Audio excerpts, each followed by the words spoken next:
बोलो जयकारा बोल मेरे श्री गुरु महाराज की जय। श्री सतगुरुदेव भगवान की जय। गुरुमुखो कृष्ण कुमार साधारण व्यापारी अपनी पत्नी व पुत्र गोपाल के साथ मध्य प्रदेश के एक छोटे से नगर में रहता था। वह अपनी तुच्छ आय से सदा असंतुष्ट रहता था, जिससे वह सर्वदा अपने कुटुंब परिवार को सुख आराम देने हेतु किसी बड़े शहर में जाकर एक समृद्ध अमीर व्यक्ति बनने के लिए सुगत स्वप्न देखा करता था। यदा कदा वह अपने गांव के संपन्न व्यक्तियों से मिलता तो ईर्ष्या द्वेष की भावना उसके दिल में उग्र रूप धारण कर लेती थी। भाग्यवश उसके जीवन में एक ऐसा अवसर आया जब वह मुंबई में गया और वहाँ अल्पकाल के लिए उसकी एक अमीर व्यापारी से भेंट हुई। संयोगवश दिन प्रतिदिन बड़ी शीघ्रता के साथ उसके पास प्रचुर मात्रा में धन संपत्ति होती गई। हुआ क्या कि जितना अधिक धन बढ़ता गया उतना ही वह लोभी बनता गया। लोभ व तृष्णा ऐसी चरम सीमा पर पहुंच गई कि वह इस धन को अत्यधिक बढ़ाने की चेष्टा में लग गया। माया के पीछे उन्मत्त हुआ वह 10 वर्ष से भी अधिक अपनी पत्नी व पुत्र से दूर रहा। गुरुमुखों, इस अवधि के दौरान गोपाल युवावस्था में पदार्पण कर चुका था और सदा अपने पिता के गमन के बारे में पूछता रहता था, क्योंकि उसकी माता भी अब अपने पति के इस चिरकाल वियोग को सह सकने में असमर्थ हो चुकी थी, जिससे उसका मन बड़े बड़े शहरों में होने वाले संदेहपूर्ण क्रियाकलापों से उद्विग्न रहता था। वह अक्सर यह कहानियाँ सुना करती थी कि कुछ साधारण भोले भाले व्यक्ति मुंबई जैसे शहर में धन उपार्जन हेतु जाते हैं, किंतु उनमें से कुछ एक तो अपने नगर अथवा ग्राम में वापस नहीं लौट पाते और अन्य व्यक्ति अगर पुनः लौट भी जाते हैं तो वह नैतिक रूप से आचारहीन हुए प्रतीत होते। ऐसा विचार कर उसने गोपाल को अपने पिता की खोज में भेजने का निश्चय किया। उसने अपने पति के नाम एक पत्र लिखकर गोपाल को देते हुए कहा कि इस पत्र को केवल अपने पिताजी के हाथों में देना।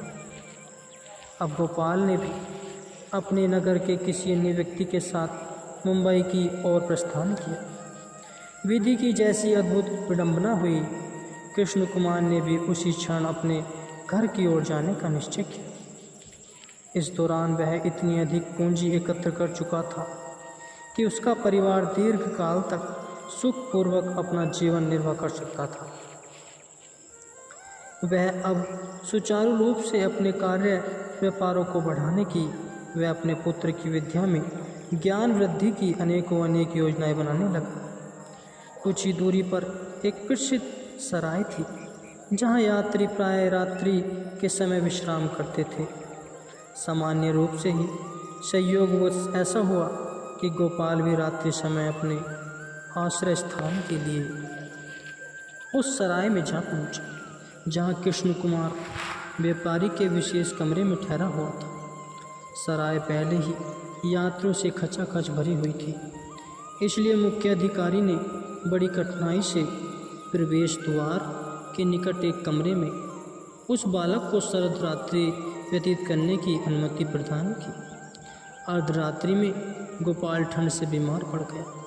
उसके पेट में असहनीय पीड़ा होने लगी और वह मदद के लिए जोर जोर से चिल्लाने लगा। भटियारा सराय का मालिक दौड़ता हुआ आया और डॉक्टर को बुलाने की अपेक्षा वह बालक को धमकी देने लगा कि अगर वह इस तरह निरंतर बड़े बड़े मेहमानों की नींद व शांति में विघ्न डालेगा तो उसे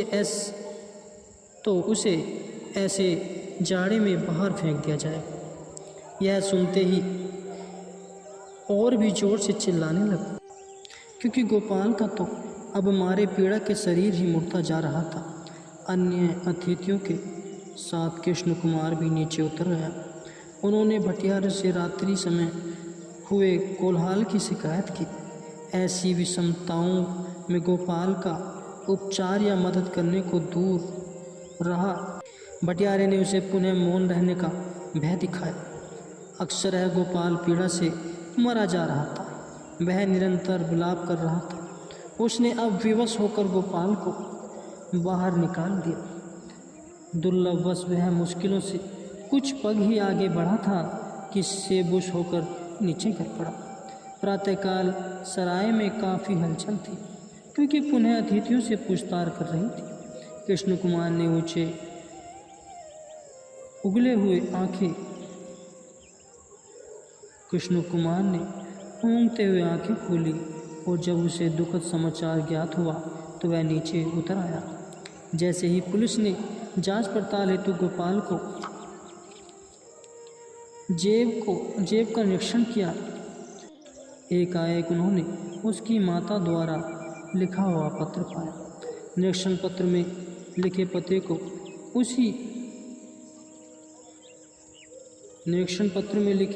को ऊंची आवाज़ में पढ़ने लगा। जो ही कृष्ण कुमार ने अपना नाम सुना तो ही वह निरीक्षण की ओर तीव्र वेग से बढ़ा।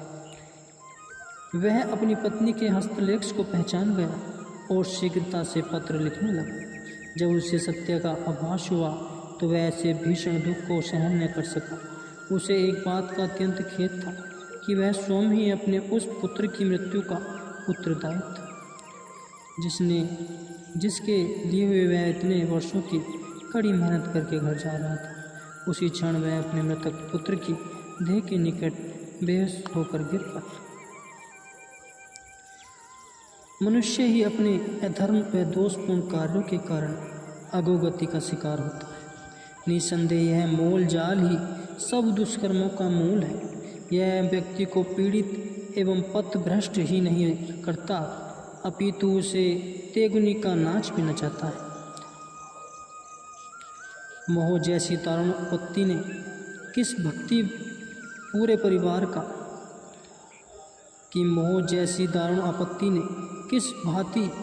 पूरे परिवार का सर्वनाश कर दिया। संत महापुरुष ही जीवों के प्रति उदारता, सहनशीलता तथा कृपालुता का भाव रखते हुए सत्य पथ का मार्ग दर्शाते हैं। अपने वचनामृत द्वारा मोह माया की इन विकट व भयावनी परिस्थितियों से बचने के लिए चिताते हैं और सदा सर्वदा लक्ष्य की ओर उन्मुख कराते हैं। आसक्ति रहित त्याग की भावना मनुष्य जीवन को सुखी एवं आनंददायक बनाने के लिए ऐसे परम आवश्यक है, जैसे जीवन जीने के लिए भोजन और सांस लेने के लिए हवा की आवश्यकता होती है। सौभाग्यशाली है वे जीव जिन्हें सत्पुरुषों की सुसंगति का सुअवसर प्राप्त हुआ।